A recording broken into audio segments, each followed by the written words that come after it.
Dans la vieille valise de voyage de ma femme, j'ai découvert une boîte de préservatifs d'une marque que je n'avais jamais touchée. L'emballage était entièrement en anglais. C'était un produit complètement différent de celui que nous utilisions. Je suis resté figé pendant quelques secondes. Mon esprit s'est vidé, et j'ai eu l'impression que quelqu'un me serrait le cœur. À cet instant, ce n'était ni de la colère, ni de la jalousie, juste une sensation glaciale qui me parcourait l'échine. C'était comme si on m'avait forcé à tenir dans la main un secret que je n'avais jamais voulu connaître. Cette valise se trouvait au fond de notre débarras. Petite et légère, ma femme l'avait mise de côté en disant qu'elle l'utiliserait pour ses déplacements professionnels. D'habitude, je n'y prêtais aucune attention. Mais ce jour-là, un samedi, je l'avais sortie pour préparer mes affaires en vue d'un déplacement sur un chantier en province la semaine suivante. Et c'est là, au milieu de vieux vêtements, de produits de beauté et d'objets divers, que je l'ai trouvée. Une boîte neuve, non ouverte, d'une marque importée et visiblement chère. Je m'appelle Julien. J'ai 35 ans. Ingénieur en génie civil, je passe l'année sur les chantiers. Ma femme, Sophie, a 32 ans et travaille comme employée de bureau dans une agence immobilière. Nous avons une adorable fille, Léa, qui est entrée en primaire cette année. Notre vie de couple avait toujours été paisible. Du moins, c'est ce que je croyais. J'étais souvent en déplacement, et mon plus grand bonheur était de rentrer à la maison, de serrer ma femme dans mes bras et d'écouter notre fille me raconter avec enthousiasme sa journée d'école. Sophie a toujours été parfaite. Elle élevait bien notre fille, gérait le foyer avec soin et ne s'est jamais plainte de mes absences fréquentes. Pendant longtemps, je me suis considéré comme un mari chanceux. Jusqu'à ce jour, je n'ai rien dit à Sophie. Pas par peur, mais parce que je devais savoir exactement ce qui se passait. Peut-être avait-elle cette boîte pour une autre raison. Je ne voulais pas tirer de conclusions hâtives. Mais à partir de cet instant, des questions que je ne m'étais jamais posées ont commencé à germer dans mon esprit. Dernièrement, Sophie avait beaucoup changé. Elle souriait seule en lisant des messages sur son téléphone ou éteignait brusquement l'écran quand je m'approchais. Sa façon de s'habiller était devenue plus audacieuse. D'habitude, en chemisier et pantalon, elle portait récemment des robes moulantes, du rouge à lèvres écarlates et avait de légères ondulations dans les cheveux. J'avais été heureux, pensant que ma femme prenait enfin plaisir à prendre soin d'elle. Mais maintenant, tout cela ressemblait à des preuves à charge. Je ne voulais pas douter, mais quand l'ordinaire devient extraordinaire, l'inquiétude s'installe inévitablement. Une fois, un chantier a été annulé à la dernière minute et je suis rentré à la maison sans prévenir. Il était près de 21 heures. Sophie, qui ne s'attendait pas à me voir, a semblé très surprise en m'ouvrant la porte. Elle n'était pas maquillée et ses cheveux étaient encore humides. En entrant, j'ai remarqué un verre de vin sur la table. Un seul verre. Elle a dit qu'elle avait fini le travail plus tôt et s'était offert un verre pour se récompenser. Faute de preuves, je l'ai cru. Mais à partir de ce jour, j'ai commencé à l'observer plus attentivement. Un soir, Sophie était absorbée par son téléphone. Je me suis approché par derrière et l'ai enlacée pour la taquiner. Elle a sursauté et a éteint l'écran. Je lui ai demandé à voix basse « Pourquoi une telle surprise ?» Sophie a souri et m'a caressé la main.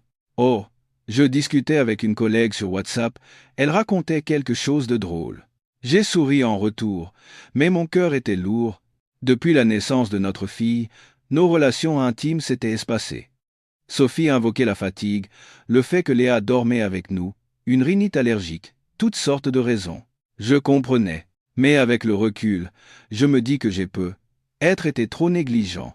Quelques jours plus tard, j'ai demandé nonchalamment « Tu as des projets pour le week-end ?» Sophie a répondu naturellement « Ah, le week-end prochain, j'ai un séminaire d'entreprise. On part 2 jours à Deauville à partir de vendredi après-midi. Tu pourras aller chercher Léa à l'école ?» J'ai hoché la tête, mais une étrange sensation m'a envahi. J'ai pris ma décision et j'ai appelé Marc, mon meilleur ami, qui travaillait au service informatique de l'entreprise de Sophie. J'ai demandé discrètement « Marc, est-ce que votre boîte organise un séminaire la semaine prochaine ?» Il y a eu un silence de quelques secondes, puis il a répondu « Non, rien de prévu. On n'a encore aucun projet. Pourquoi tu demandes ?» J'ai inventé une excuse. « Oh, juste pour savoir. » Si Sophie était occupée, je ne voulais pas lui demander de garder Léa. À cet instant, j'ai su que je devais aller au bout des choses. Mais j'ai gardé mon calme. Sans preuve tangible, je ne pouvais pas déclencher une crise. J'ai sorti la photo des préservatifs que j'avais prise en secret sur mon téléphone et je l'ai sauvegardée au fin fond d'un dossier caché. J'avais l'impression d'entrer en guerre contre la personne en qui j'avais le plus confiance. Mais je ne pouvais pas faiblir. Je devais connaître la vérité, pour ma fille, pour ma fierté, et pour toutes ces années que j'avais consacrées à ce mariage. Je me suis rendu dans une agence de détectives privés. Ils m'ont conseillé avec un grand professionnalisme. J'ai fourni une photo de Sophie, l'adresse de son entreprise et son emploi du temps approximatif. J'ai été clair, je ne veux pas briser mon mariage. Je veux juste la vérité. Si je me trompe, je m'agenouillerai devant ma femme pour lui demander pardon. L'homme d'âge mûr, assis en face de moi, m'a longuement regardé avant de dire « Vous êtes le 5e client cette semaine à venir pour la même raison. De nos jours, les hommes sont sur leur garde, mais ça fait mal au cœur. » J'ai esquissé un sourire amer. Ce soir-là, j'ai regardé ma femme aider notre fille à faire ses devoirs. Sa voix douce, son regard plein d'affection. J'ai eu une envie irrépressible de tout arrêter. Et si je me trompais? Et si Sophie gardait ses préservatifs pour une raison personnelle? Et si ses messages et ses rires solitaires n'étaient que des conversations entre amis? Mais je ne pouvais plus faire marche arrière. Le doute, comme une fissure dans un verre, s'était insinué dans mon esprit, et malgré tous mes efforts, rien ne pourrait plus jamais être comme avant. Je me suis couché en serrant ma fille dans mes bras. Léa a murmuré « Papa, tu repars travailler demain ?»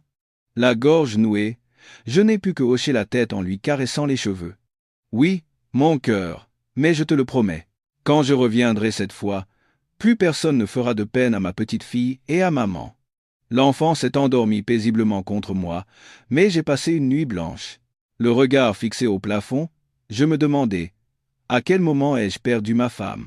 Après son mensonge sur le séminaire, j'ai commencé à observer Sophie encore plus attentivement. Elle ne savait absolument pas que j'avais vérifié le planning interne de son entreprise grâce à mon ami. Pourtant, elle a continué à préparer son voyage comme si de rien n'était, me demandant d'aller chercher notre fille le vendredi après-midi. Une partie de moi voulait lui crier « Quel séminaire ! Il n'y a rien de prévu dans ta boîte !» Mais j'ai réprimé mes émotions. Comme beaucoup de gens trahis, j'apprenais à observer en silence, attendant que la vérité se révèle d'elle-même. Jamais je n'aurais imaginé que ma vie prendrait une telle tournure. Mais à cet instant, mon instinct me disait « Si elle cache vraiment quelque chose, elle commettra d'autres erreurs. » À partir du lundi, j'ai prétexté des réunions matinales et des fins de journée tardives. En réalité, je restais près de la maison pour observer ses faits et gestes. Chaque matin, elle déposait Léa à l'école, partait au travail, puis revenait la chercher l'après-midi pour préparer le dîner. Rien d'anormal. J'ai commencé à douter de moi-même. Étais-je paranoïaque? Ces préservatifs n'étaient-ils qu'un vieil oubli? Peut-être que Sophie avait vraiment commencé à prendre soin d'elle pour moi. Récemment, elle m'avait même offert de nouveaux vêtements et avait initié des rapports intimes, ce qui n'était quasiment pas arrivé depuis 1 an. Sophie semblait vouloir redevenir une épouse modèle, et son attitude me troublait, me faisait même vaciller. Je me sentais comme un paranoïaque accumulant des soupçons sans la moindre preuve concrète. C'est alors que j'ai reçu un SMS du détective que j'avais engagé. « Monsieur Julien, il semble que votre femme ait bien un voyage prévu ce week-end, comme elle vous l'a dit. Notre équipe la suivra de près.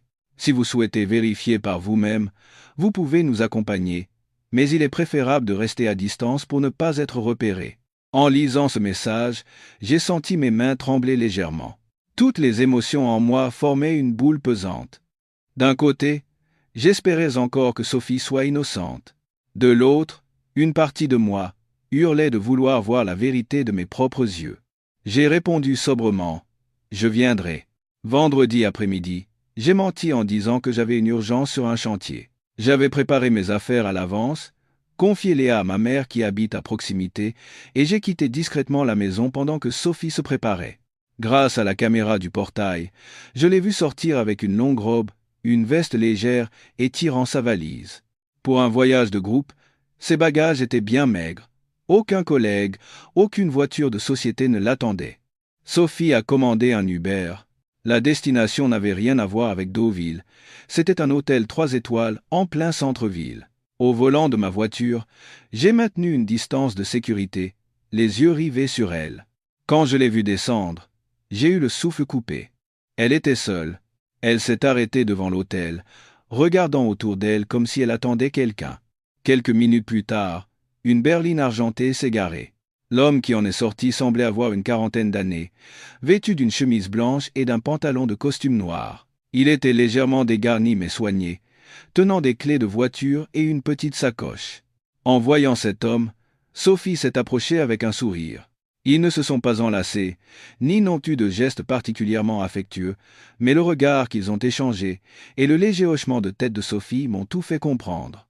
Ils se connaissaient et s'étaient donné rendez-vous. Ce n'était ni un collègue, ni un simple ami. C'était une relation de complice, silencieuse et parfaite. J'ai serré le volant si fort que les veines de mes mains ressortaient. Ensemble, ils ont tiré la valise et sont entrés dans le hall. Je ne pouvais pas les suivre et devais attendre le rapport du détective. 15 minutes plus tard, un SMS est arrivé. Chambre double réservée au 5e étage. Aucune tierce personne ni document lié à l'entreprise. J'ai fermé les yeux. Ce n'était pas un cauchemar. Sophie avait menti. Elle n'était pas à un séminaire. Elle avait réservé un hôtel avec un inconnu, et cette réalité a brisé le dernier fragment d'espoir qui me restait. Je ne suis pas rentré directement. J'ai conduit toute la nuit, errant dans la ville, avant de m'arrêter dans un café ouvert 24h/24. Je regardais les rues désertes en écoutant une musique douce. Mon cœur semblait vide. Je n'avais même plus de larmes. Peut-être que lorsqu'on perd la foi, on ne ressent même plus la douleur au sens commun du terme. Je n'ai appelé personne. Je n'avais personne à qui me confier. Je me suis simplement remémoré, un par un, les petits souvenirs de mes 7 années de mariage avec Sophie. La première fois qu'elle est venue chez mes parents, servant timidement le thé à ma mère. La naissance de Léa, où elle avait serré les dents sans un cri malgré la douleur intense. Notre premier repas après le mariage, une simple assiette avec une omelette et du pain, mais nous nous regardions en souriant. Toutes ces scènes défilaient dans ma tête comme un film en accéléré, puis soudainement, elles ont été déchiquetées par l'image de Sophie, tirant sa valise avec un autre homme pour entrer dans cet hôtel. Je suis rentré à l'aube. Sophie n'était pas là. À 8 heures, elle m'a envoyé un message. Le séminaire est super. On est sorti prendre le petit déjeuner avec les collègues. Je rentre ce soir. Tu me manques, toi et Léa. J'ai regardé ce message comme le script d'une pièce de théâtre bien rodée. Je n'ai pas répondu. À la place, j'ai rouvert les photos envoyées par le détective. Sophie et cet homme entrant dans le hall de l'hôtel. J'ai sauvegardé ces photos dans le dossier secret nommé « Vérité ». Sur un papier, j'ai commencé à noter les dates, les heures, les lieux, les preuves, les messages. Je ne savais pas encore ce que j'allais faire, mais une chose était sûre, je ne dirai rien tant que je n'aurai pas toutes les cartes en main. Ce soir-là, Sophie est rentrée, a serré notre fille dans ses bras avec un grand sourire et m'a embrassé sur le front. J'ai répondu par un léger sourire, sans réaction, mais en moi, tout avait déjà changé. Je savais désormais que je vivais avec une femme capable de me mentir en me regardant droit dans les yeux. Et c'était pire encore que la trahison elle-même. Après avoir vu de mes propres yeux Sophie entrer à l'hôtel avec un inconnu, j'ai compris que je ne pouvais plus reculer. Ce n'était plus le vague soupçon ou l'étrange pressentiment des premiers jours. Désormais, tout avait une forme, un son et des preuves. Il ne me restait plus qu'à établir un plan clair. Mais quel plan? L'affronter? Divorcer? Pardonner? Je ne pouvais pas répondre sur le champ. Je savais seulement que j'avais besoin de plus de temps et de plus de vérité. Ce soir-là, Sophie est rentrée avec une légère odeur de parfum. Elle portait toujours sa longue robe, et son regard souriant en voyant notre fille était le même. Elle m'a raconté avec enthousiasme à quel point son séminaire à Deauville avait été amusant, ce qu'elle avait fait avec ses collègues. Elle a ajouté que, pour ne pas me peiner, elle n'avait bu que des jus de fruits. J'ai hoché la tête en souriant, sans poser de questions. C'était étrange. Dès l'instant où j'ai su la vérité, l'envie de crier ou de tout casser a disparu. Je me sentais comme un mort-vivant. J'endossais de force mon rôle de père, de mari, d'homme de cette maison, en attendant que tout soit assez clair pour agir. Le lendemain après-midi, j'ai revu le détective. Il m'a remis un épais dossier contenant des photos, un rapport et une courte vidéo filmée en caméra cachée.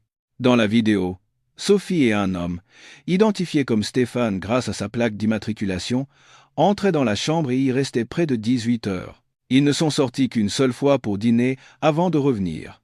Le lendemain matin, ils ont fait le check-out et sont partis chacun de leur côté.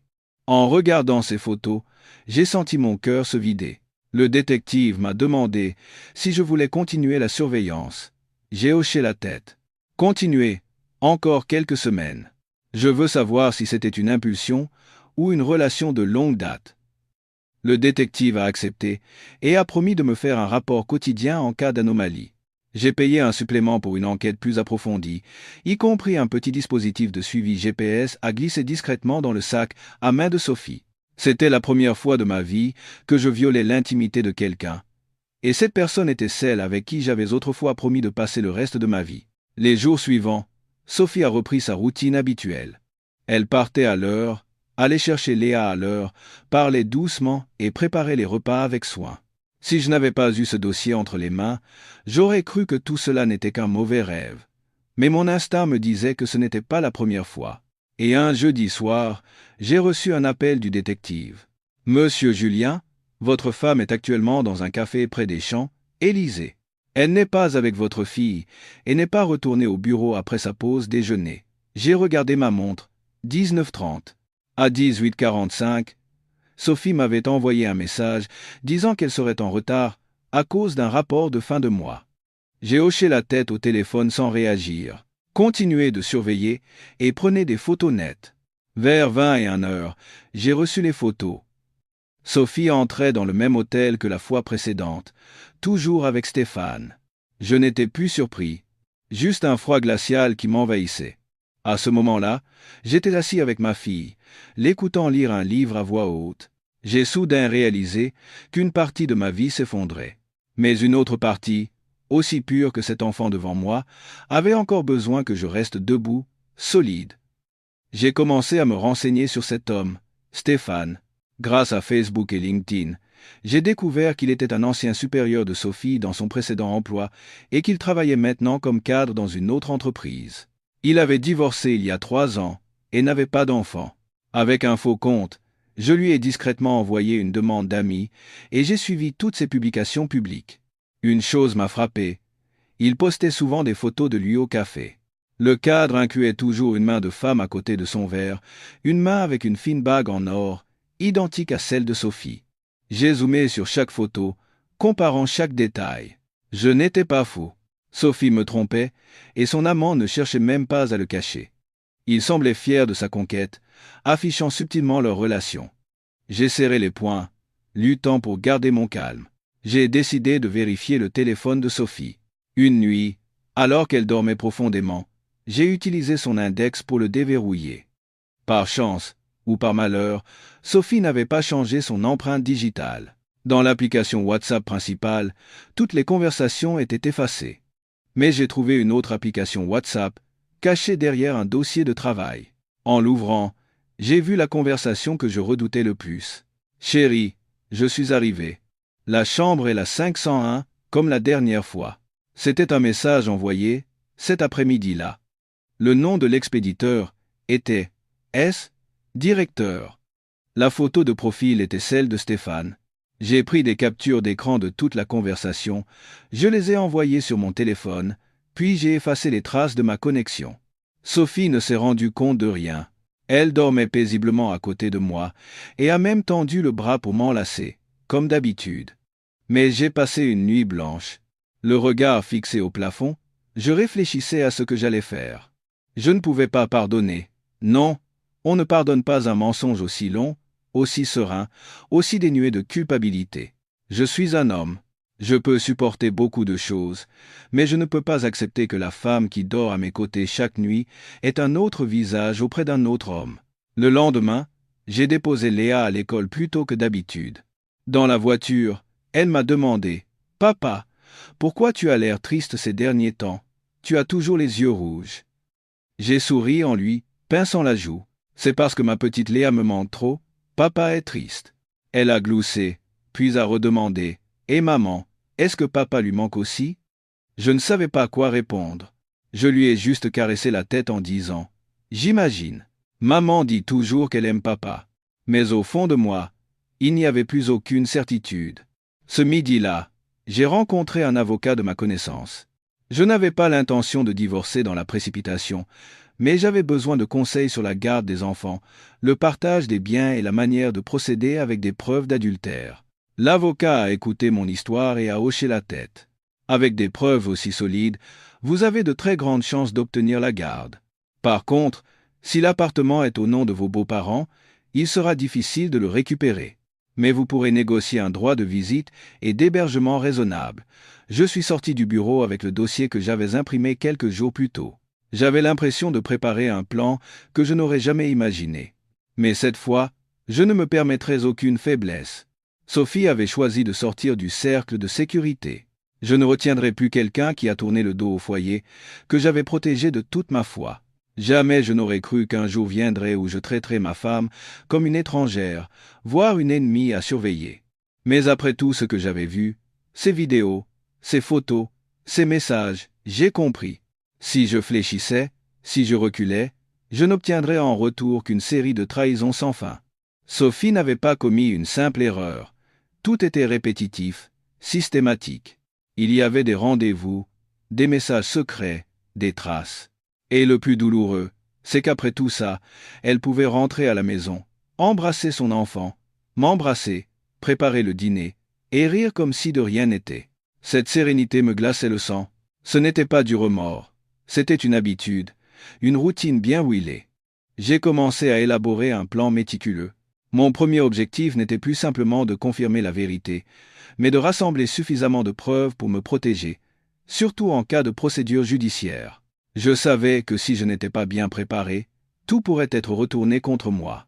Sophie deviendrait la pauvre victime d'un mari négligent, et moi, le mari indifférent. Je devais rendre la vérité si évidente que personne ne pourrait la nier. La première chose que j'ai faite a été de sauvegarder toutes les photos, conversations et vidéos du détective à 3 endroits différents, une clé USB cryptée, un disque dur externe caché au bureau, et un compte Google Drive privé que personne ne connaissait. J'ai aussi commencé à noter tous les comportements anormaux de Sophie, ses heures de départ, les raisons invoquées, les contradictions dans ses paroles, son attitude. Tout était consigné à la main dans un carnet. Chaque fois que j'ouvrais ce carnet et que j'écrivais, j'avais l'impression que mon cœur se brisait en 1000 morceaux. Je ne voulais pas faire ça. Je voulais juste croire en ma femme, en notre famille, en cette maison. Mais que pouvais-je faire d'autre quand la personne en qui je croyais tenait un couteau dans mon dos?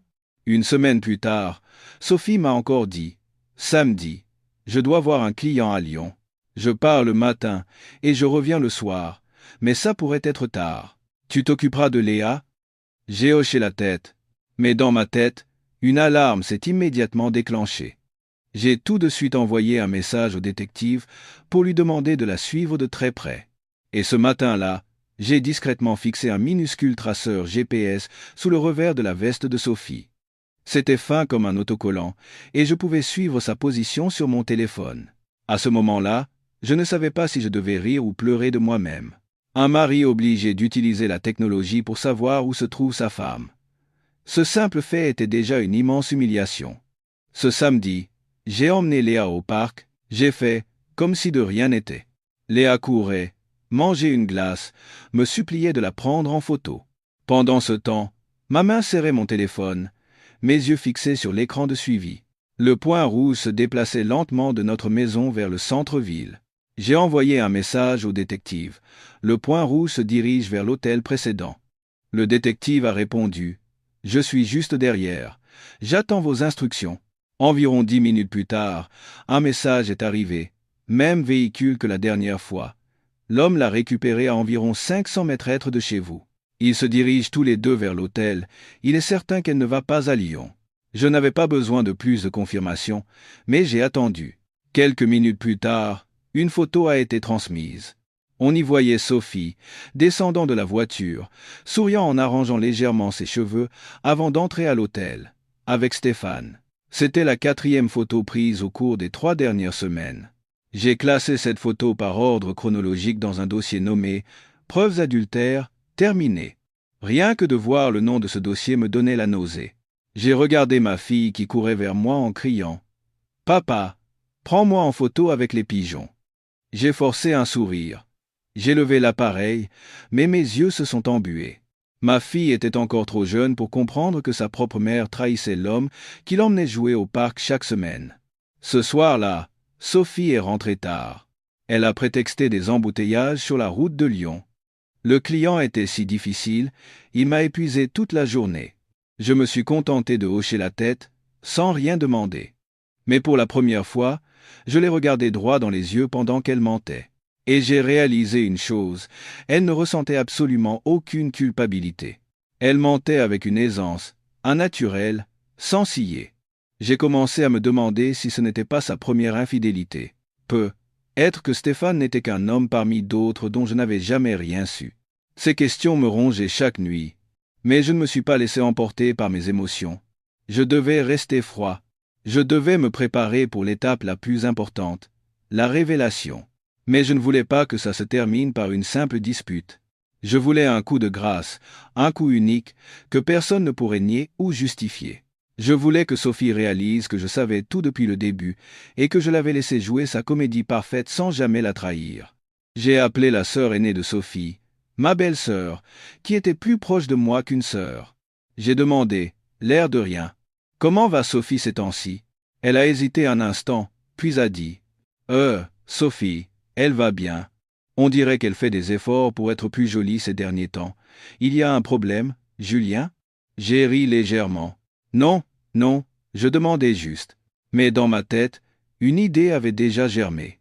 J'allais inviter ma belle-sœur, mes beaux-parents, au même endroit, dans l'hôtel même où Sophie allait et venait avec cet homme. J'allais organiser une fête pour notre 7e anniversaire de mariage. Je ferais semblant de vouloir me rattraper pour avoir été négligent ces derniers mois à cause du travail. J'inviterais aussi mes parents. Il y aurait des fleurs, un gâteau, des invitations. Et sur un écran installé pour l'occasion, je diffuserai la vidéo prise par le détective. Une vidéo avec les dates, les heures et les images de Sophie entrant dans l'hôtel avec cet homme. Ce serait le lever de rideau parfait. Personne ne pourrait nier. Et personne ne pourrait m'accuser d'avoir ruiné notre mariage. Je ne dirais pas grand-chose.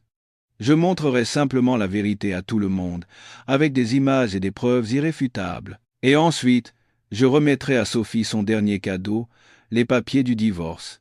J'ai alors commencé à concentrer toute mon attention sur Stéphane, l'homme qui s'était immiscé silencieusement mais cruellement dans la vie de ma femme et qui avait détruit une famille de l'intérieur. Après avoir rassemblé suffisamment de preuves sur l'infidélité de Sophie, j'ai compris que pour aller au fond des choses, je devais savoir qui était ce tiers, d'où il venait, quel était son passé et comment il vivait.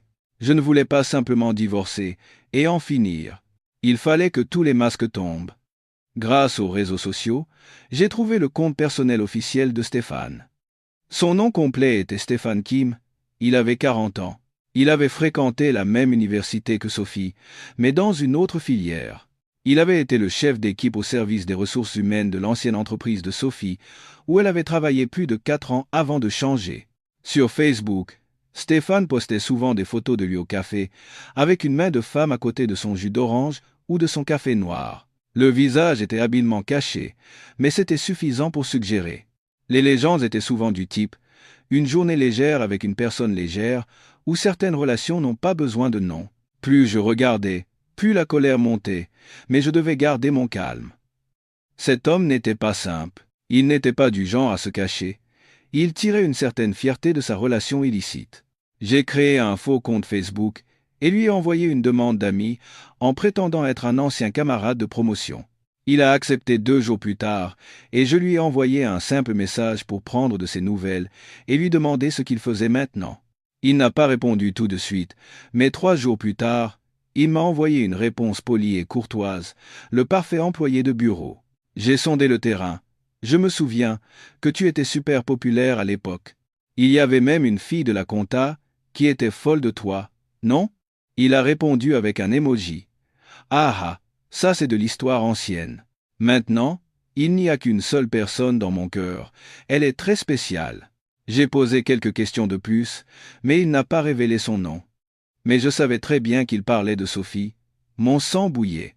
Non seulement j'étais trahi, mais ma femme était devenue le trophée secret d'un autre homme. Un soir, j'ai ressorti de vieilles photos de famille. Une photo de Sophie tenant Léa bébé dans ses bras, une photo de mon anniversaire, une photo de notre premier voyage à Deauville en famille.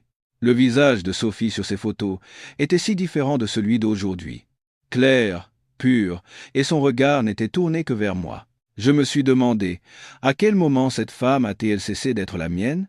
Le lendemain matin, j'ai appelé un autre ami proche, Luc, qui travaillait au service communication de ma boîte. Je lui ai expliqué en gros que je cherchais des informations sur un certain Stéphane, cadre RH chez la société XYZ. Luc a accepté de m'aider et m'a demandé « Qu'est-ce qui se passe? Ce type t'a fait quelque chose ?» J'ai simplement répondu « Je ne peux pas encore en parler. Mais j'ai besoin de toutes les informations possibles. » 3 jours plus tard, Luc m'a envoyé un fichier PDF de plus de 20 pages. Il contenait des informations personnelles sur Stéphane, son parcours, sa vie professionnelle et ses scandales. J'ai lu chaque mot sans en manquer une ligne. Il avait déjà fait l'objet d'une dénonciation interne pour une relation inappropriée avec une employée, mais l'entreprise n'avait pas pris de sanctions, faute de preuves. L'employé avait démissionné quelques mois plus tard, et Stéphane avait tranquillement changé d'entreprise pour être promu directeur RH. Il était beau parleur, savait flatter ses supérieurs et gérait les problèmes avec une telle aisance que personne n'osait le défier. Plus je lisais, plus j'avais la chair de poule. Sophie ne s'était pas contentée de me tromper. Elle s'était liée à un homme expérimenté, manipulateur, un prédateur qui avait déjà brisé une autre femme et s'en était sorti indemne. J'ai commencé à entrevoir un sombre tableau. Stéphane n'aimait pas Sophie. Il la considérait comme un nouveau jouet, et une fois lassée, il la jetterait sans pitié, comme il l'avait fait avec les autres. J'ai envoyé un email anonyme au service des ressources humaines de l'entreprise actuelle de Stéphane. Le message était court. J'ai joint quelques photos de Stéphane entrant à l'hôtel avec Sophie, avec le visage, la date et l'heure bien visibles. Je n'ai pas mentionné le nom de Sophie, j'ai simplement écrit « La personne sur cette photo est un de vos cadres. Il commet des actes qui pourraient violer l'éthique professionnelle et détruire la famille d'autrui. Veuillez examiner la situation. » Je n'ai pas signé. J'ai utilisé une adresse email temporaire et l'ai supprimée juste après l'envoi. Je savais que je dépassais les bornes d'un mari ordinaire, mais si je ne le faisais pas, qui le ferait?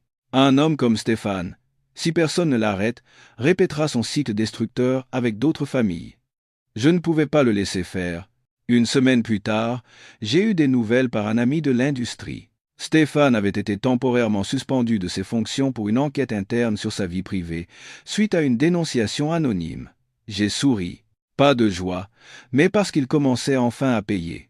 Je ne voulais pas qu'il perde son travail. Mais je voulais qu'il comprenne qu'on ne peut pas détruire la famille d'autrui et s'en sortir indemne. Que chaque acte a des conséquences. Quant à Sophie, elle a commencé à montrer des signes d'anxiété. Elle sortait moins, vérifiait constamment son téléphone et s'enfermait parfois dans la salle de bain avec son portable. Je n'ai rien demandé. Ce qu'elle pensait ne m'intéressait plus. Je me concentrais uniquement sur ma fille et mon travail. Je ne voulais plus jouer le rôle du mari. J'étais prêt pour le dénouement. J'ai commencé à préparer mon plan final. Pas une fin explosive, bruyante ou humiliante, mais un coup unique, net et précis, qui ne laisserait place à aucune excuse. Après plus d'1 mois de surveillance silencieuse et de collecte de preuves, j'ai compris que Sophie n'était plus la femme de mon foyer. Elle m'avait déjà quitté depuis longtemps. Seul son corps était resté. Son cœur, sa volonté et son respect avaient suivi un autre homme. Ce qui me mettait le plus en colère, ce n'était pas la trahison elle-même, mais la sérénité dans le mensonge. Sophie était le genre de femme qui pouvait m'appeler d'une voix douce comme une brise d'été pour me demander « Tu as dîné ?» alors qu'elle venait de sortir de l'hôtel. Pour moi, c'était l'insulte suprême. J'avais besoin d'une scène pour tout révéler.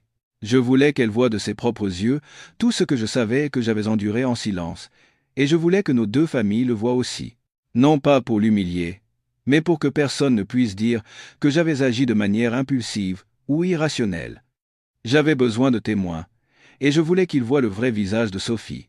J'ai choisi comme lieu l'hôtel même où Sophie allait et venait avec Stéphane. L'endroit même où j'avais reçu les premières photos confirmant sa trahison. J'ai contacté le service événementiel et réservé un petit salon privé pour une dizaine de personnes. J'ai menti en disant que je voulais faire une surprise à ma femme, une fête pour notre 7e anniversaire de mariage. J'ai engagé quelqu'un pour créer une vidéo composée de photos de famille, de notre mariage à la grossesse de Sophie, la naissance de notre fille, nos voyages, nos anniversaires. En apparence, c'était la vidéo d'une famille parfaite et heureuse. Mais j'avais prévu de couper la vidéo à mi-parcours. Au plus fort de l'émotion, j'insérais les vraies photos. Celle de Sophie, entrant à l'hôtel avec Stéphane, la courte vidéo filmée par la caméra, les captures d'écran des messages, et même un enregistrement audio de sa voix disant « Tu m'as tellement manqué, ton parfum sent si bon aujourd'hui ». J'ai rassemblé tout cela dans un seul fichier, protégé par un mot de passe que moi seul connaissais. J'ai même vérifié méticuleusement le son, l'angle de l'écran et l'éclairage de la salle pour que tout le monde voie clairement. Aucune erreur n'était permise. J'ai appelé ma belle-mère. « Maman, j'aimerais organiser une petite fête pour notre anniversaire. C'est pour nous remercier mutuellement d'avoir été là l'un pour l'autre pendant 7 ans. Venez avec papa et ma belle-sœur. Ne dites rien à Sophie, je veux lui faire la surprise. » Ma belle-mère a ri de joie et a accepté immédiatement. J'ai aussi invité mes parents. Mon père, taciturne, a simplement dit « Si c'est toi qui organises, alors il faut y aller. » Ma belle-sœur était enthousiaste. « Je ne savais pas que tu étais capable de ça. » Sophie va pleurer d'émotion. J'ai souri faiblement, sans rien dire. À l'intérieur, la tempête faisait déjà rage. J'ai fait imprimer de belles invitations avec la mention « Julien et Sophie, 7 ans ensemble » et je les ai remises en main propre à chacun. La fête avait lieu un samedi soir.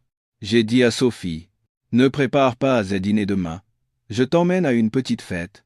J'ai une surprise pour toi. » Sophie a semblé un peu surprise. « Une surprise? Qu'est-ce que c'est ?» J'ai fait l'innocent. « Tu verras bien.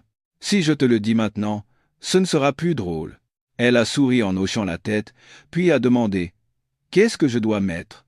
J'ai répondu « Choisis ta plus belle robe. Ce soir, c'est toi la star. » Le visage de Sophie s'est illuminé. Elle a choisi une robe vert d'eau, s'est coiffée et a mis du rouge à lèvres. En la regardant, personne n'aurait pu deviner que cette femme se dirigeait vers la soirée où tous ses mensonges allaient être dévoilés. Nous sommes arrivés à l'hôtel à 18h30. J'ai guidé Sophie jusqu'au salon. Mes beaux-parents, ma belle-sœur et mes parents étaient déjà là. J'avais pris soin de confier Léa à ses grands-parents maternels pour qu'elle n'assiste pas à cette scène. Sophie a été un peu surprise de voir tout le monde. Elle s'est exclamée « Oh, mais vous êtes tous là. Je pensais que c'était juste un dîner en tête-à-tête avec Julien. » Je l'ai prise par les épaules en souriant, doucement. Pour nos 7 ans, la famille ne pouvait pas manquer. Merci à tous d'être venus. Je sais que vous êtes tous occupés, et je vous remercie d'avoir pris le temps pour nous. Aujourd'hui, je veux non seulement remercier Sophie, mais aussi toutes nos familles qui nous ont soutenus. Et pour marquer le coup, j'ai préparé une petite vidéo qui retrace nos 7 ans de parcours. Tout le monde dans la salle a applaudi. Sophie m'a pris la main et a murmuré « Tu es si romantique ». Je me suis contenté de sourire. J'ai appuyé sur le bouton de lecture, les lumières se sont tamisées, et notre photo de mariage est apparue sur l'écran. Puis, des images de nous en couple heureux, Sophie tenant notre fille, moi lui tenant la main lors de notre voyage à Deauville, notre famille à la plage. Une musique douce en fond sonore emplissait la pièce d'émotion. Ma belle-mère essuyait une larme. Mon père avait les lèvres pincées et restait silencieux. Sophie a posé sa tête sur mon épaule et a dit d'une voix étranglée « Merci, mon amour ». Mais à la 3e minute exactement, la vidéo a changé. La musique s'est arrêtée, l'écran a clignoté, et une photo nette de Sophie entrant à l'hôtel avec Stéphane est apparue. La date, l'heure et l'angle de prise de vue étaient clairement indiqués. Ensuite, une vidéo de Sophie dans la voiture disant « Quand on rentrera, ne dis rien. S'il l'apprend, je suis morte. » Puis, des captures d'écran de messages et la voix enregistrée de Stéphane disant « Ne t'inquiète pas, personne ne saura rien. Ton mari est un peu lent, il ne remarquera rien. » L'atmosphère de la pièce est passée du silence au choc en un instant. Sophie était complètement figée. Elle était devenue blanche comme un linge, ses lèvres tremblaient. Ma belle-mère a eu le souffle coupé et s'est levée d'un bond. Qu'est-ce que c'est que ça, Sophie? Qu'est-ce que tu as fait? Ma belle-sœur, bouche bée, s'est tournée vers moi. Julien, c'est vrai? J'ai hoché la tête sans un mot. Mes parents gardaient toujours le silence, mais leur regard était lourd comme le plomb. Sophie s'est levée de sa chaise, les larmes aux yeux. Julien, comment as-tu pu faire ça? Écoute-moi, je t'en prie. J'ai tranquillement sorti une enveloppe de ma poche et je l'ai posée sur la table. Voici mon dernier cadeau. Les papiers du divorce. Signe-les quand tu voudras. Je ne veux rien. La maison est au nom de tes parents, je ne contesterai pas. Je garderai la petite. C'est tout. Sophie s'est effondrée sur sa chaise, le visage entre les mains, et a éclaté en sanglots. Ma belle-mère ne tenait plus debout. Elle s'est tournée vers son mari, en murmurant « Chérie, ma fille, je n'arrive pas à y croire. » Je suis sorti de la pièce sans me retourner. La porte qui se refermait derrière moi semblait clore un chapitre de ma vie. En quittant le salon, je ne me suis pas retourné. Derrière moi, j'entendais faiblement les pleurs de Sophie. J'ai aussi entendu ma belle-mère m'appeler, mais je ne me suis pas arrêté. À cet instant, toutes mes émotions semblaient gelées. Je n'avais ni mal, ni regret, ni soulagement. C'était juste un sentiment de vide, comme si j'avais gagné une longue partie d'échecs qui avait duré des mois, mais sans que personne ne s'en réjouisse. Je suis rentré seul en voiture.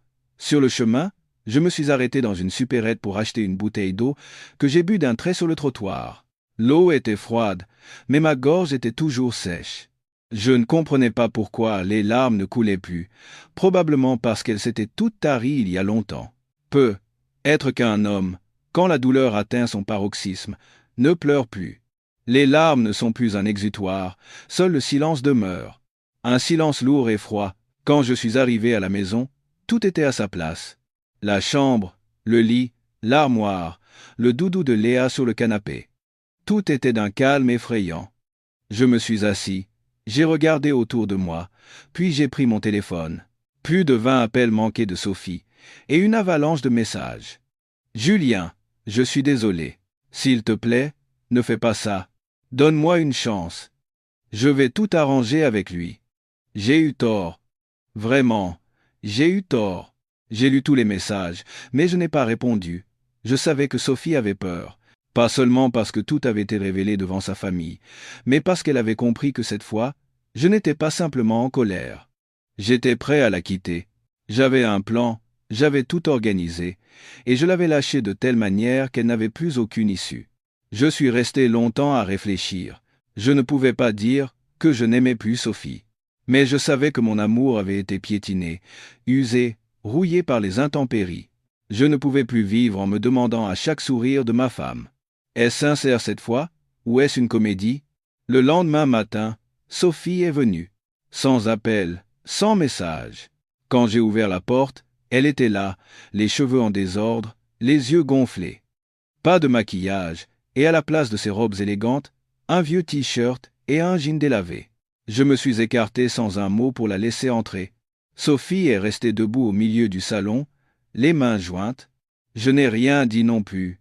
L'air était lourd. Finalement, elle a parlé d'une voix tremblante. Je sais que tu me détestes. Je ne te demande pas de me pardonner. Mais, s'il te plaît, ne me prends pas Léa. J'ai regardé Sophie droit dans les yeux. Te prendre, je n'ai rien pris. C'est toi qui as lâché prise. C'est toi qui as choisi un autre homme. C'est toi qui as laissé ta fille à la maison pendant que tu étais dans le lit d'un inconnu. C'était ton choix, pas le mien. Sophie s'est agenouillée et a fondu en larmes. Je sais, j'ai eu tort. J'ai été stupide, j'étais folle. Je pensais l'aimer, mais ce n'était pas ça. Je me sentais juste remarqué, complimenté, aimé. Tu étais toujours si froid, tu ne pensais qu'à tes chantiers. J'étais comme une ombre. Mon regard est resté glacial. Et tu as décidé de résoudre ce problème en couchant avec un autre homme? En mentant à ton mari, à ta fille, à tes parents? Tu penses que tu mérites d'être pardonné? Sophie a dit, la gorge nouée. Non, je ne le mérite pas, mais s'il te plaît, je ne peux pas vivre sans Léa. S'il te plaît. J'ai détourné le regard. Une partie de moi souffrait, mais je ne pouvais pas faiblir. Le tribunal décidera. Je ne me battrai pas, mais je ferai tout pour obtenir la garde de Léa. Prépare-toi. Sophie pleurait, comme si elle allait s'évanouir.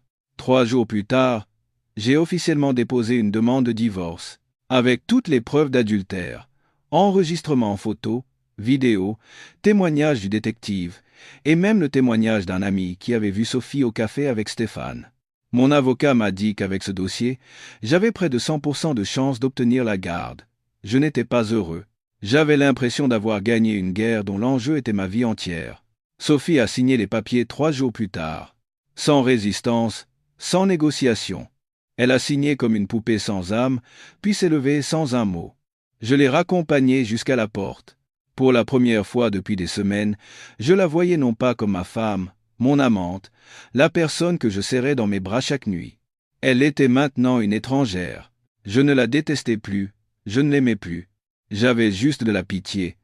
Pitié pour quelque chose qui avait été si beau, mais qui avait été brisé en 1000 morceaux par les mains inconsidérées de son propriétaire. Ce soir-là, je me suis couché en serrant Léa dans mes bras. L'enfant a murmuré. « Papa, pourquoi maman pleure tout le temps ?» Je ne savais pas quoi répondre. Je lui ai caressé la tête, et j'ai dit doucement. « C'est parce que maman sait qu'elle a fait quelque chose de mal. Mais ce n'est pas grave, papa est là. » Léa a continué. « Alors, maman va rester avec nous maintenant. » J'ai hésité quelques secondes avant de répondre. « Maman ne vivra plus à la maison. Mais maman t'aime toujours, et papa aussi. Nous sommes toujours une famille, juste un peu différente. » L'enfant a hoché la tête et m'a serré fort. C'est à ce moment-là que j'ai senti les larmes couler sur mes propres joues. Pas pour Sophie, mais pour ma fille. Parce que je savais que désormais, je devrais être 2 fois plus fort. Être à la fois un père et une mère, je pensais qu'une fois les papiers du divorce signés, tout serait plus léger. Mais en réalité, c'est à ce moment-là que j'ai commencé à sentir le vrai poids des choses. Pas à cause des regrets ou d'une nostalgie persistante, mais parce que j'ai réalisé qu'aucune blessure ne se referme avec un simple papier. Le sentiment d'avoir été trahi, trompé pendant si longtemps, s'était profondément ancré en moi et se transformait en cauchemar. Même si tout était fini, je ne pouvais pas dormir paisiblement. Dans mes rêves agités, j'étais toujours devant cet autel, à regarder Sophie rire avec cet homme, avant qu'elle ne se tourne vers moi avec un regard froid, comme si j'étais un étranger. Ces scènes se répétaient dans ma tête, comme un film sans fin. Après le jugement, Sophie n'est pas revenue à la maison. Elle s'est installée temporairement chez sa sœur. Je ne l'ai pas empêchée de voir sa fille, mais j'ai exigé qu'elle prévienne à l'avance à chaque visite. Léa avait besoin de stabilité. Elle était déjà une enfant sensible et fragile. Je ne voulais pas qu'elle continue de voir sa mère apparaître et disparaître soudainement. Sophie a accepté sans résistance. Être qu'après tout ça, elle était aussi épuisée et avait accepté les conséquences. Mais une personne n'avait pas accepté. Stéphane. J'ai commencé à recevoir des messages anonymes, des messages comme « Pauvre type, quand on se sépare, on le fait proprement » ou des moqueries comme « Tu te prends pour qui ?» Une nuit, un numéro inconnu m'a même appelé et je n'ai entendu qu'une respiration saccadée de l'autre côté du fil. Je savais que c'était Stéphane. Pas besoin de deviner. Ce genre de menace à moitié lâche et mesquine ne pouvait venir que d'un homme de son espèce. J'ai eu un rire méprisant. Pensait-il que j'allais avoir peur? Pensait-il que j'allais me retirer tranquillement après tout ce que j'avais traversé? Non, je ne lui avais encore rien fait. Mais maintenant, j'allais le faire. J'ai recontacté mon ami Luc, celui du service communication, qui m'avait fourni les informations sur Stéphane. Je lui ai clairement exposé mes intentions. Je voulais que ce type ne puisse plus mettre les pieds dans ce secteur. Pas par vengeance, mais par avertissement. Il ne devait plus détruire la vie des autres. Luc a dit, sans poser de questions, « Renvoie-moi toutes les preuves. Je vais les poster sur la communauté en ligne, que tous les responsables RH du pays consultent. » J'ai passé une nuit blanche à tout réorganiser. Les photos de Stéphane et Sophie à l'hôtel, leurs conversations, son dossier de violation de l'éthique dans son ancienne entreprise, la lettre de dénonciation anonyme de l'époque. J'ai envoyé un dossier propre à Luc avec une seule ligne. Pas besoin d'en rajouter. La vérité suffira à le démasquer. 3 jours plus tard, un message d'avertissement anonyme a été publié sur une célèbre communauté en ligne pour les professionnels des RH. Un cadre, déjà accusé de relations inappropriées avec une employée et ayant détruit une famille, travaille actuellement chez XYZ. Est-il normal qu'une telle personne reste responsable du recrutement? Les photos et les preuves étaient jointes, et en quelques heures, des centaines de commentaires ont afflué. La plupart étaient indignés. Quelques personnes ayant travaillé avec Stéphane ont témoigné. Il avait déjà une mauvaise réputation, maintenant c'est confirmé. Pas de jubilation, mais parce qu'il ne pourrait plus vivre impunément après tout ce qu'il avait fait.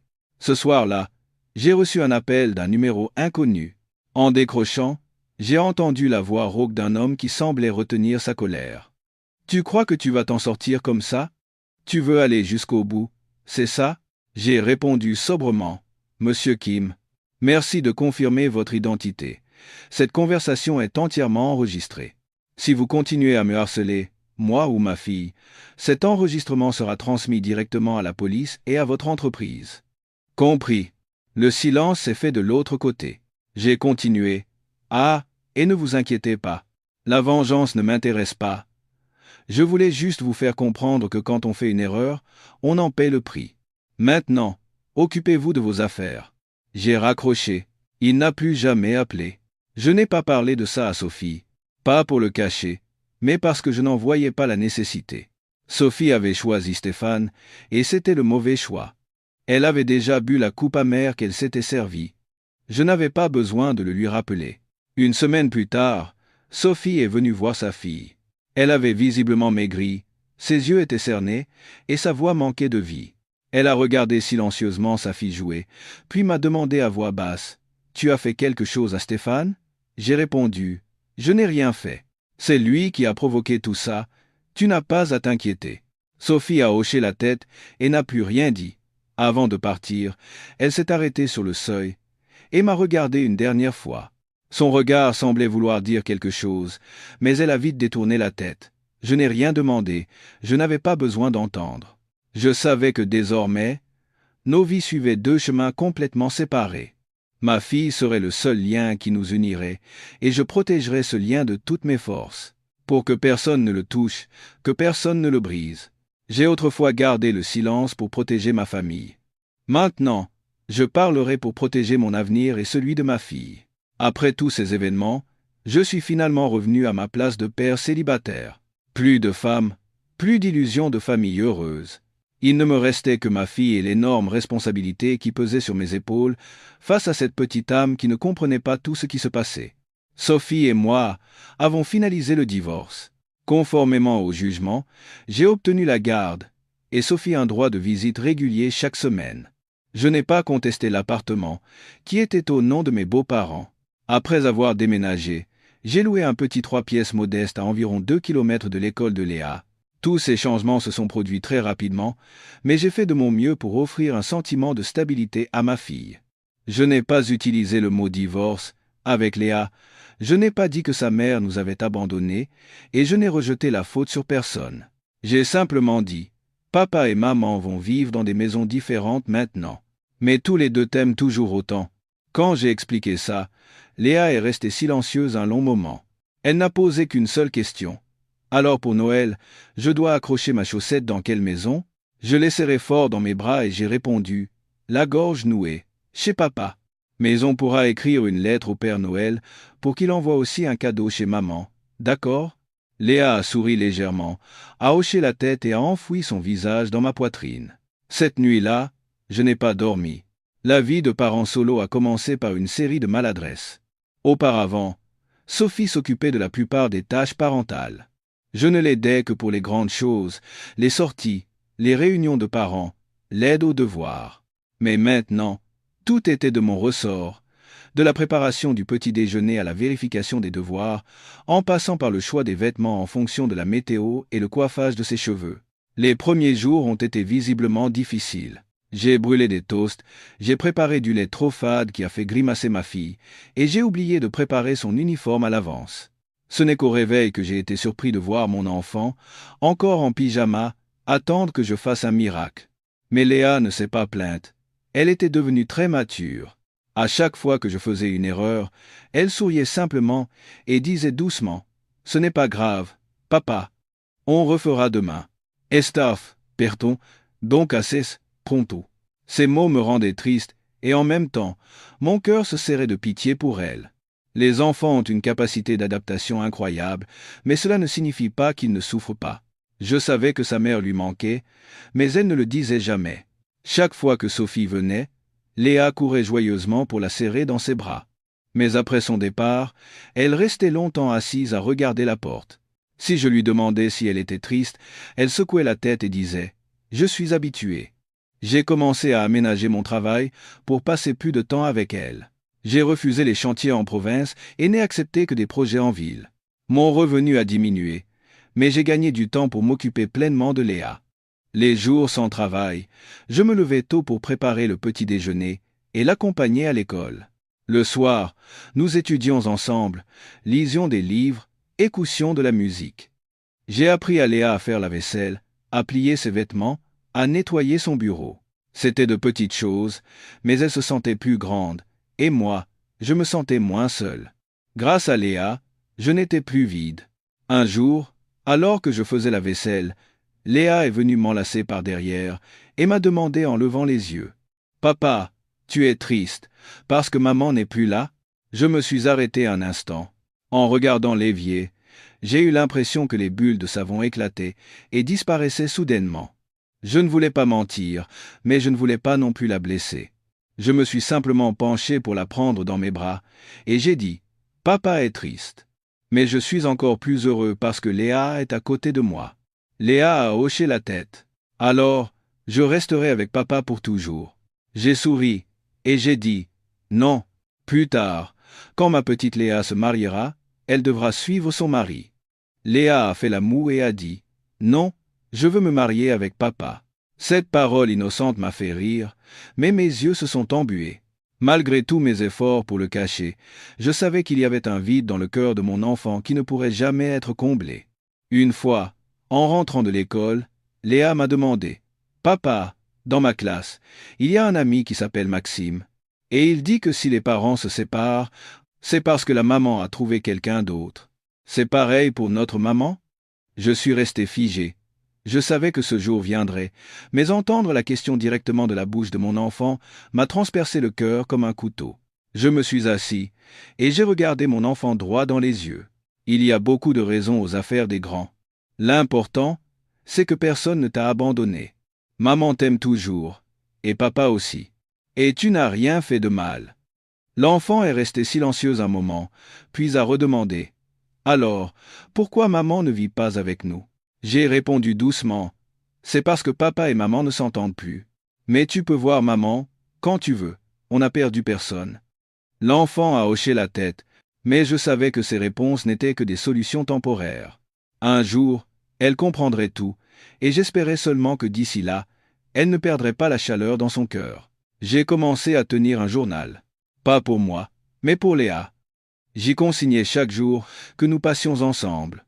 Les plats que je préparais, les mots qui me faisaient rire, les moments où elle m'avait fait pleurer. Je notais tout, en espérant qu'un jour, quand elle serait grande, elle comprendrait à quel point son père avait essayé et qu'elle avait été suffisamment aimée, même sans sa mère à ses côtés. Sophie venait encore de temps en temps. Elle parlait moins, ne riait plus autant qu'avant. Elle essayait d'offrir des cadeaux à sa fille, de l'emmener au parc, de lui acheter des glaces et des jouets. Mais j'ai réalisé qu'une distance était déjà installée entre elle et Léa. Pas parce que je l'en empêchais, mais parce que Sophie elle-même avait été absente trop longtemps. Les enfants sont jeunes, mais ils ne sont pas stupides. Ils sentent qui est vraiment à leur côté, et Sophie le savait aussi. Elle ne m'a pas blâmé, n'a pas exigé plus. Une seule fois, alors que Léa dormait, elle s'est tenue sur le seuil de notre porte, a regardé à l'intérieur et a dit à voix basse « Tu es vraiment formidable. Je n'aurais jamais cru que tu pourrais t'occuper si bien d'un enfant. » J'ai simplement répondu « Je n'ai plus le droit à l'erreur. » 1 an après le divorce, ma vie et celle de ma fille se sont progressivement stabilisées, comme sur une nouvelle orbite. Plus de secousses, plus de larmes cachées.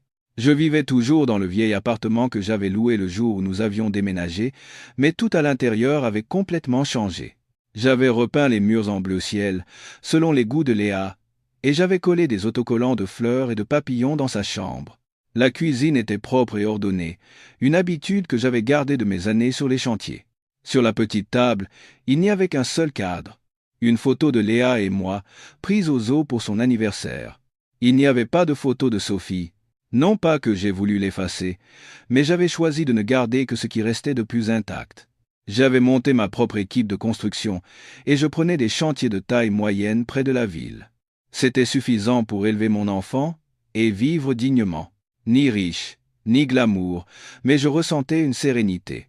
Cette sensation que j'avais perdue depuis si longtemps, je la retrouvais maintenant dans le quotidien le plus ordinaire. Me lever tôt, préparer le petit déjeuner, accompagner mon enfant à l'école, écouter ses histoires, l'emmener faire du vélo au parc. Une fois, Léa m'a dit « Papa, une amie de ma classe dit que j'ai de la chance parce que mon papa cuisine bien. » J'ai souri en lui caressant la tête. « Et toi, ma petite Léa, tu penses que tu as de la chance ?» Elle a hoché la tête avec enthousiasme. « Oui, papa me raconte même des histoires qui font peur. » J'ai ouvert grand les yeux d'un air taquin. « Alors, la prochaine fois, je te mettrai un film d'horreur ?» Léa s'est exclamée. « Non ?» Puis, elle a éclaté de rire. Ce rire était le cadeau le plus précieux que j'ai jamais eu. Les visites de Sophie se sont aussi espacées. Elle venait moins souvent voir sa fille, prétextant être occupée, avoir un rendez-vous ou être en déplacement. Je ne l'ai ni blâmée, ni empêchée. J'ai laissé mon enfant le sentir par elle-même, et j'ai compris que Léa aussi commençait à comprendre. Une fois, elle m'a demandé « Pourquoi maman dit toujours qu'elle est occupée? Papa, lui, il est toujours libre. » J'ai répondu doucement « C'est parce que papa a choisi d'être libre pour être avec toi. » L'enfant est resté silencieuse un moment, puis a hoché la tête. Alors, plus tard, je choisirai aussi d'être libre comme papa. Cette parole innocente a fait fondre mon cœur. Je n'ai revu Sophie qu'une seule fois, en fin d'après-midi, lorsqu'elle est venue chercher des affaires personnelles qu'elle avait laissées dans notre ancienne maison. Elle était encore plus maigre. Elle avait les cheveux courts, et son visage avait perdu son éclat d'antan. Nous nous sommes assis l'un en face de l'autre dans le vieux café où nous allions à l'époque de nos premiers rendez-vous. Sophie a commandé un jus d'orange, et moi, un café glacé. Après quelques minutes de silence, elle a parlé. « Tu vas bien ?» J'ai hoché la tête. « Ça va, c'est parfois difficile, mais grâce à Léa, je surmonte tout. » Sophie a légèrement baissé la tête. « Je suis désolé. Sincèrement, il y a des choses dont on ne se rend compte de la stupidité qu'une fois qu'on les a perdues. » Je n'ai pas répondu tout de suite, regardant par la fenêtre. Après un moment, j'ai dit « Pardonner est facile, mais oublier est difficile. Mais ne t'inquiète pas, je ne te déteste pas. C'est juste qu'il n'y a plus de place pour toi dans ma vie. » Sophie s'est mordu la lèvre, ses yeux se sont rougis, et elle a détourné la tête. Elle s'est levée, a pris son sac, et avant de quitter le café, elle s'est retournée et a dit à voix basse « Merci de ne pas laisser notre fille perdre son amour pour moi. » J'ai hoché la tête. « C'est la seule chose qui te reste. » Et ce fut la dernière fois que je vis Sophie. Avec le temps, j'ai compris une chose. Quand un homme choisit de pardonner, ce n'est pas parce qu'il est faible, mais parce qu'il est devenu assez fort pour laisser tomber. Je ne me torturais plus à cause des erreurs de ma femme, je ne ressassais plus la douleur chaque nuit. J'ai choisi de vivre pour le présent et pour ma fille, qui m'a appris à être un vrai père. L'amour, c'est peu, être parfois savoir lâcher prise au bon moment et non s'accrocher. Toutes les personnes qui entrent dans notre vie ne restent pas jusqu'à la fin, mais celles qui partent n'emportent pas toujours tout. Elles peuvent emporter l'amour, mais elles ne peuvent pas briser la volonté d'une personne. Et cette volonté, je l'ai reconstruite sur des ruines, avec mes 2 mains et le rire de ma fille. Si vous vivez un mariage plein de fissures, je ne vous conseillerais pas de divorcer. Je vous souhaite simplement d'être courageux. Le courage d'affronter, le courage de pardonner si c'est encore possible, et le courage de partir s'il le faut. L'infidélité n'est pas une simple trahison. C'est un coup de couteau porté à la confiance, la chose la plus fragile et la plus sacrée d'une relation. Si vous avez cru en quelqu'un de tout votre cœur, ne regrettez pas d'avoir vécu sincèrement. Et si quelqu'un vous a aimé, ne le trompez pas. Parfois, un seul mensonge suffit à briser une vie de confiance. Merci d'avoir écouté mon histoire jusqu'au bout. Si quelque chose dans ce récit a résonné en vous, laissez un commentaire, un partage ou un simple like. Être que quelqu'un d'autre a aussi besoin de se rappeler que vivre sincèrement, aimer sincèrement, et savoir lâcher prise au bon moment, c'est aussi ça, le courage. Je vous souhaite le meilleur dans vos choix.